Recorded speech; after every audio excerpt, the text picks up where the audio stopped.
1921 യഥാർത്ഥ വില്ലൻ ബ്രിട്ടീഷുകാരാണ്. അതിന്റെ ഇരകൾ ഹിന്ദുക്കളും മുസ്ലിങ്ങളുമാണ്. ചരിത്രത്തിന്റെ സങ്കീർണമായ യാഥാർത്ഥ്യം എല്ലാ കോണിൽ നിന്നും പഠിക്കുമ്പോൾ നമുക്കുണ്ടാകുന്ന തിരിച്ചറിവ് അതാണ്. 1920 മുതൽ ഇന്ത്യയിൽ മഹാത്മാഗാന്ധിയുടെ നേതൃത്വത്തിൽ വലിയ രീതിയിൽ ബ്രിട്ടീഷുകാർക്കെതിരെ ഒരു മുന്നേറ്റം ആരംഭിച്ചിരുന്നു. ഒന്നാം ലോക മഹായുദ്ധത്തിന് ശേഷം ഇന്ത്യക്ക് കുറെ കൂടി അധികാരാവകാശങ്ങൾ തരും എന്നുള്ള വാക്കിൽ നിന്നൊക്കെ ബ്രിട്ടീഷുകാർ പിന്മാറി മഹാത്മാഗാന്ധിയെ പോലൊരു സന്യാസിയുടെ നേതൃത്വത്തിൽ വലിയ രീതിയിൽ ഹിന്ദു മുസ്ലിം ഐക്യം ഉയർത്തിപ്പിടിച്ചുകൊണ്ട്, സവർണ അവർണ യോജിപ്പ് ഉയർത്തിപ്പിടിച്ചുകൊണ്ട് ജാതീയത ഇല്ലാതാക്കാനടക്കം ഒരു സോഷ്യോ പൊളിറ്റിക്കൽ മൂവ്മെന്റ് ഇന്ത്യയിൽ ഉടലെടുക്കുകയുണ്ടായി. 1921 ഖിലാഫത്ത് പ്രസ്ഥാനത്തിന്റെ ഭാഗമായി ഓഗസ്റ്റ് മാസത്തിലാണ് ഈ കലാപവും ലഹളയും ഒക്കെ പൊട്ടിപ്പുറപ്പെടുന്നത്.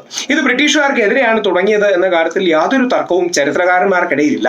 പക്ഷെ അതിനുശേഷം ഇതിന് ഒരു ഹിന്ദു വിരുദ്ധ സ്വഭാവത്തിലേക്ക് കൂടി ചിലർ പോയി. അതിലെ എല്ലാവരുമല്ല, അതിലെ ആത്മീയ നേതാക്കളായ ആലി മുസ്ലിയാരെ പോലെ അല്ലെങ്കിൽ വാരിയംകുന്നത്ത് കുഞ്ഞഹമ്മദ് ഹാജിയെ പോലുള്ളവർ പോയി. അദ്ദേഹം ഒരു സോഷ്യൽ ലീഡർ ആയിരുന്നു, സ്പിരിച്വൽ ലീഡർ എന്നതിനേക്കാൾ ഇവരെക്കാൾ എല്ലാം ചില ആൾക്കാർ പോയി എന്നുള്ളത് സത്യമാണ്. മഹാത്മാഗാന്ധി തന്നെ 1921 സെപ്റ്റംബറിൽ വളരെ ദുഃഖത്തോടുകൂടി ഈ വിഷയം അദ്ദേഹത്തിന്റെ യങ് ഇന്ത്യയിലൊക്കെ പ്രതിപാദിച്ചിട്ടുണ്ട്. അംബേദ്കർ അടക്കം റോഡ് ടു പാകിസ്ഥാനിലൊക്കെ വളരെ കടുപ്പത്തിൽ തന്നെ ഈ വിഷയമൊക്കെ പരാമർശിച്ചിട്ടുണ്ട്. അപ്പം ചരിത്രത്തിൽ ഒരുപാട് നറേറ്റീവ്സിന്റെ സമന്വയമാണ്. ചരിത്രം ഒരുപാട് ദിശാകോണുകളുണ്ട്. ഇതെല്ലാം പഠിക്കുമ്പോൾ മാത്രമേ അതിന്റെ സർവ്വതല സ്പർശിയായ കാര്യം നമുക്ക് കിട്ടും. ബ്രിട്ടീഷുകാർ എന്താ ചെയ്തത്?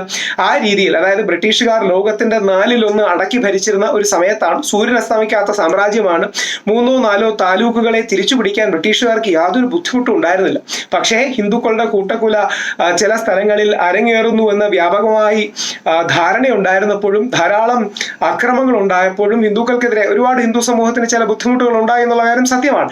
ഈ ബുദ്ധിമുട്ടുകൾ ഉണ്ടായപ്പോഴൊക്കെ ബ്രിട്ടീഷുകാർ ആർമിയെ അയക്കാതെ ഡിലേ ചെയ്യിച്ചു. കാരണം ഒരു ഹിന്ദു മുസ്ലിം സ്പർദ്ധ ഉണ്ടാക്കുക എന്നുള്ളത് ബ്രിട്ടീഷ് പോളിസിയുടെ ഭാഗമാണ്, അല്ലെങ്കിൽ പോളിസി ഓഫ് ഡിവൈഡ് ആൻഡ് റൂളിന്റെ ഭാഗമാണ്. രാജ്യത്താകമാനമുള്ള അന്നത്തെ ലോകത്തിലെ ഏറ്റവും വലിയ ഹിന്ദു രാജ്യവും ഏറ്റവും വലിയ മുസ്ലിം രാജ്യവും ഇന്ത്യയാണ്.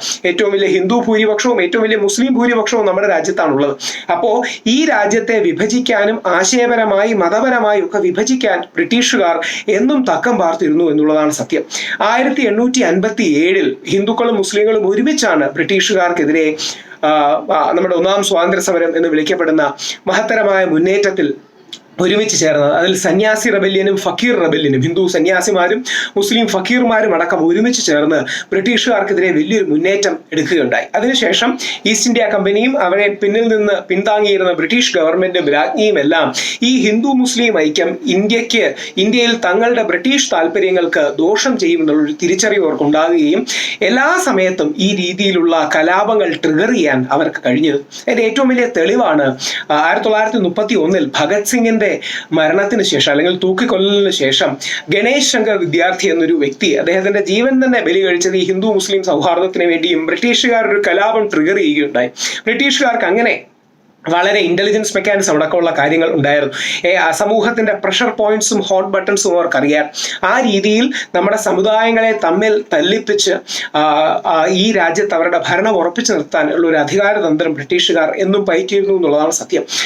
1921 ഓഗസ്റ്റിൽ പൊട്ടിപ്പുറപ്പെട്ട മാപ്പിളയുടെ ഭാഗമായി ഹിന്ദു സമൂഹത്തിൽ തന്നെ നിർബന്ധിത മതപരിവർത്തനങ്ങളും ചില പ്രശ്നങ്ങളും ഉണ്ടായിരുന്നു എന്നുള്ള സത്യമാണ്. മഹാത്മാഗാന്ധി അടക്കമുള്ളവർ നേരത്തെ പറഞ്ഞതുപോലെ ഇതിനെക്കുറിച്ച് സൂചിപ്പിച്ചിട്ടുണ്ട്.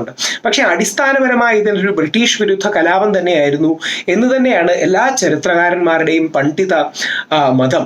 മാത്രമല്ല ഇതിന്റെ നേതാക്കൾ, പ്രത്യേകിച്ച് ആലി മുസ്ലിയാരെ പോലെ ഒരു ആത്മീയ പണ്ഡിതനും സാമൂഹിക തലത്തിൽ നിന്ന് വാര്യംകുന്നത്തിനെ പോലുള്ള ആൾക്കാരും ഒക്കെ കഴിയുന്നത്ര കലാപകാരികളെ അടക്കി നിർത്താനും, പ്രത്യേകിച്ച് അലി മുസ്ലിയാർ അടക്കം മഹാത്മാഗാന്ധിയുടെ കുറെ കൂടെ നോൺ വയലന്റ് പാതയിലാണ് നമ്മൾ മുന്നേറേണ്ടത് എന്നുള്ള കാഴ്ചപ്പാട് അദ്ദേഹത്താൽ കഴിയുന്ന രീതിം ഉയർത്തിപ്പിടിച്ചു എന്നുള്ളത് സത്യമാണ്. പക്ഷേ ചരിത്രത്തിന്റെ വിഷമകരമായ ഘട്ടങ്ങൾ എന്ന് പറയട്ടെ, ഉദ്ദേശിച്ചതുപോലെ അല്ല കാര്യങ്ങൾ പലപ്പോഴും പോയത്.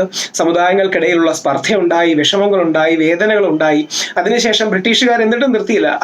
മാസങ്ങളുടെ അവസാനം 1921 അവസാനങ്ങളോടുകൂടി വാഗൺ ട്രാജഡി ഉണ്ടായി. ഏകദേശം 100ഓളം ഈ കലാപകാരികളെ അല്ലെങ്കിൽ ബ്രിട്ടീഷുകാർ ട്രെയിനിൽ കയറ്റി കൊണ്ടുപോവുകയും അതിൽ ഏകദേശം 65-70 പേർ ശ്വാസം മുട്ടി മരിക്കുകയും ഒക്കെ ചെയ്ത ചെയ്യുന്നൊരവസ്ഥയുണ്ടായി. ബ്രിട്ടീഷുകാരുടെ അവിടുത്തെ തന്ത്രവും സിമിലറാണ്. അങ്ങനെ വീണ്ടും ഒരു പ്രകോപനപരമായ സംഭവം ഉണ്ടാക്കുക, വീണ്ടും വിഷയം ആളി കത്തിക്കുക എന്നുള്ളത്. പക്ഷേ രാജ്യവ്യാപകമായി സമാധാനവാദികളുടെയും മതസൗഹാർദ്ദത്തിന് വേണ്ടി മുന്നിട്ടിറങ്ങുന്നവരുടെയും ഒക്കെ പ്രയത്നം കാരണം ഒരു വലിയ പരിധിവരെ ആ കാര്യങ്ങൾ തണുപ്പിക്കാൻ കഴിഞ്ഞു. ആ രീതിയിൽ ലോ ആൻഡ് ഓർഡർ റീസ്റ്റോർ ചെയ്തു. ബ്രിട്ടീഷുകാർക്ക് മാസങ്ങൾക്ക് മുമ്പ് ചെയ്യാവുന്ന കാര്യങ്ങൾ അവർ ഏകദേശം 1921 ഡിസംബർ 22 ജനുവരിയോടുകൂടിയാണ് പൂർണ്ണമായ ഒരു ഓർഡർ റീസ്റ്റോർ ചെയ്തത്. അപ്പോൾ ഇത് സങ്കീർണമായൊരു ചരിത്രമാണ്. അതിൻ്റെ ഏതെങ്കിലും ഒരു ഏട് മാത്രം എടുത്തു വെച്ച് ചില ആൾക്കാർ മോശക്കാരാണോ ചില ആൾക്കാർ നല്ലവരാണോ എന്ന് പറയുന്നതിൽ അർത്ഥമില്ല. ചരിത്രത്തെ അതിൻ്റെ സമഗ്രതയിൽ പഠിക്കുമ്പോഴാണ് നമുക്കതിൻ്റെ പൂർണ്ണമായ ധാരണകൾ ഉണ്ടാകുന്നത്. ആ ധാരണ ഉണ്ടാകാൻ നമുക്ക് കഴിയണം. ഇന്നലകളിലെ ശരിയിൽ നിന്നും തെറ്റിൽ നിന്നും പാഠം ഉൾക്കൊള്ളണം. അതിൻ്റെ ശരിയെ നമ്മൾ എടുത്ത് അതിൽ ശരിയല്ലാത്ത ഭാഗങ്ങളെ റിജക്റ്റ് ചെയ്യാൻ നമുക്ക് ആർജവം ഉണ്ടാകണം. അങ്ങനെ നമ്മളുടെ ചരിത്രത്തിലെ നമ്മുടെ കളക്റ്റീവ് ഹിസ്റ്ററിയിലെ ഒരു വലിയ വർഷമാണ് 1921. അതിൻ്റെ പോസിറ്റീവായ പാഠങ്ങൾ ഉൾക്കൊള്ളാനും നെഗറ്റീവായ കാര്യങ്ങൾ റിജക്റ്റ് ചെയ്യാനും നമ്മുടെ ജനതയ്ക്ക് കഴിയട്ടെ എന്ന് ആശംസിക്കുന്നു. ജയ് ഹിന്ദ്.